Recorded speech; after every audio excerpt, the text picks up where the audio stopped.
Hi friends, welcome back to my channel.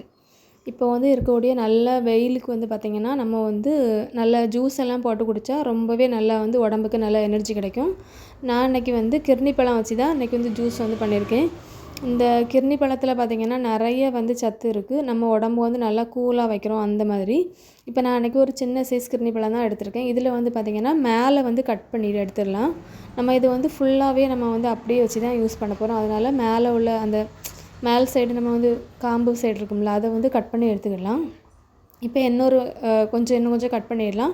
Cut பண்ணால் நம்மளுக்கு வந்து அதில் இருக்கக்கூடிய வித்து எல்லாமே எடுக்கிறதுக்கு வந்து ஈஸியாக இருக்கும். நம்ம மேலே வந்து கட் பண்ணதே அதில் இருக்கக்கூடிய சதையை வந்து தனியாக வந்து ஒரு ஸ்பூன் வச்சு எடுத்துடலாம். இப்போ வந்து ஃபஸ்ட்டு பார்த்திங்கன்னா நம்ம வந்து ஒரு ஸ்பூன் வச்சு நடுவில் இருக்கக்கூடிய சீட்ஸ் எல்லாமே எடுத்துடலாம். இதை வந்து இப்படியே ஃபஸ்ட்டு வந்து எடுத்து ஒரு பிளேட்டில் வந்து வச்சுடுங்க. இப்போ வந்து கிர்னி பழத்தில் பார்த்திங்கன்னா விட்டமின் ஏ, அப்புறம் பார்த்திங்கன்னா சி, அப்புறம் பார்த்திங்கன்னா இ, இந்த 3மே இருக்குது. அது மட்டும் இல்லாமல் நம்ம வந்து கேரட்டில் இருக்கிற மாதிரியே நம்மளுக்கு வந்து பீட்டா கரோட்டின் வந்து நிறையா இருக்குது. இந்த பீட்டா கரோட்டின் வந்து நிறைய இருக்கனால நம்ம வந்து பார்வை குறைபாடு இந்த மாதிரி இருக்கவங்களுக்கு எல்லாத்துக்குமே நமக்கு வந்து நல்லா ஒரு ஹெல்ப் பண்ணும். விட்டமின் ஏ வந்து அதிகமாக இருக்கிறனால நம்ம வந்து அடிக்கடி வந்து இதை வந்து எடுத்துக்கிடலாம்.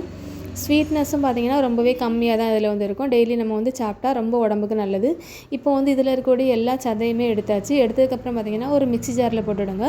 மிக்ஸி ஜாரில் போட்டுட்டு இதில் வந்து 1 கப் அளவுக்கு காய்ச்சி ஆற வச்ச பால். நான் இதில் பார்த்திங்கன்னா ஒரு 2 ஸ்பூன் அளவுக்கு சீனி போட்டிருக்கேன். உங்களுக்கு வந்து சீனி வேண்டாம் அப்படின்னா நீங்கள் வந்து அப்படியே கூட அந்த மில்க் ஷேக்கை வந்து அப்படியே அடித்து கொடுத்துடலாம். அதில் இருக்கக்கூடிய ஸ்வீட்னஸை வச்சு குடித்தாலும் நல்லாயிருக்கும். இப்போ நான் வந்து சீனி போட்டுட்டு நல்லா வந்து மிக்ஸியில் போட்டு அடித்து எடுத்துக்கலாம். இதை வந்து நம்ம வந்து ஃபில்ட்ரு பண்ணணும் அந்த மாதிரி எதுவுமே இல்லை. நல்லா வந்து மிக்ஸியில் போட்டு அடித்து எடுத்தாலே போதும். அது நல்லா நமக்கு வந்து அரைஞ்சி வந்து கிடச்சிரும். இதில் பார்த்திங்கன்னா மேலே வந்து சும்மா டெக்கரேஷனுக்காண்டி கொஞ்சமாக சால்ட்டு, அப்புறம் பார்த்திங்கன்னா கொஞ்சமாக வத்தல் பொடி போட்டுட்டு 2யுமே வந்து மிக்ஸ் பண்ணிடுங்க. மிக்ஸ் பண்ணினதுக்கப்புறம் அந்த மேலே இருக்கக்கூடிய அந்த பழத்தில் நம்ம ரவுண்டாக கட் பண்ணியிருப்போம்ல, அதில் வந்து லைட்டாக வந்து நமக்கு வந்து ஈரப்பதம் இருக்கும். அதை அப்படியே இதில் மேலே வச்சு நம்ம வந்து முக்கி எடுக்கும்போது பார்த்திங்கன்னா அதில் வந்து ஃபுல்லாகவே அது வந்து ஒட்டி இருக்கும். பார்க்கவும் நல்லாயிருக்கும். நமக்கு வந்து குடிக்கும்போது அந்த உரைப்பு, லைட்டாக சால்ட்டு இது எல்லாமே அழகாக நம்மளுக்கு வந்து வரும். அதனால தான் அந்த மாதிரி நான் பண்ணேன். இப்போ வந்து பண்ணிவிட்டு இப்போ நம்ம வந்து அரைச்சி வச்சுருக்கக்கூடிய அந்த மில்க் ஷேக்கை வந்து இதில் வந்து ஊற்றிக்கிடலாம்.